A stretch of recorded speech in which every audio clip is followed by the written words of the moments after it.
یہ اسی کے اوپر ایک لکھا ہوا ہے خارش کا علاج بتائیں. میرے محترم بھائیو، خارش جہنم کے عذابوں میں سے ایک عذاب ہے. خارش جہنم کے عذابوں میں سے ایک عذاب ہے. یہ جب خارش ہوتی ہے نا، جلن ہوتی ہے، اور جہاں جلن آ جائے وہاں آگ ہے. اور اس کا بہترین علاج میرے محترم بھائیو سبزہ ہے. اس کا بہترین علاج کیا ہے؟ سبزہ. یہ سبز دھنیا اور سبز پودینہ واللہ خارش کی بہترین دوائی ہے. یہ جو سبز پودینہ ہے نا میرے محترم بھائیو، امام ابن قیم نے کتاب لکھی زاد المعاد، اس کے اندر وہ لکھتے ہیں یہ جو پودینہ ہے نا، اس کے اندر دو چیزیں ہیں، ایک خوشبو ہے اور ایک ٹھنڈک ہے.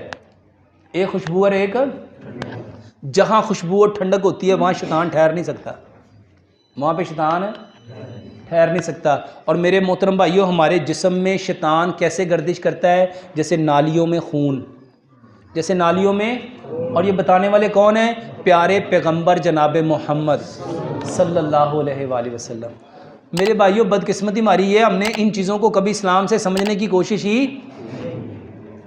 میرے محترم بھائیو، اس کی سکنجوی بنا کے نا ان بچوں کو پلاؤ جس کو خارش ہوتی ہے. اور ایک آسان سا کیمیکل سے بغیر بنا ہوا آپ کو پیسٹ بتاتا ہوں.